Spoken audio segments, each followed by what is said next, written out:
मनाचे श्लोक व अर्थ 58. नको वासना विषयी वृत्तिरूपे, पदार्थी जडे कामना पूर्वपापे.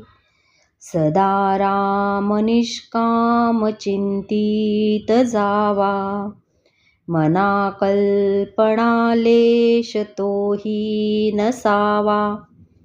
हे मना, लौकिक गोष्टींबद्दल वासना बाळगल्यास ती वृत्ती बनून जाते. पूर्वजन्मातील पापांमुळे वैषयिक पदार्थांबद्दल इच्छा होते. म्हणून नेहमी भगवंताचे चिंतन निष्काम भावनेने करावे. कल्पनेच्या राज्यात मनास भटकू देऊ नये. जय जय रघुवीर समर्थ.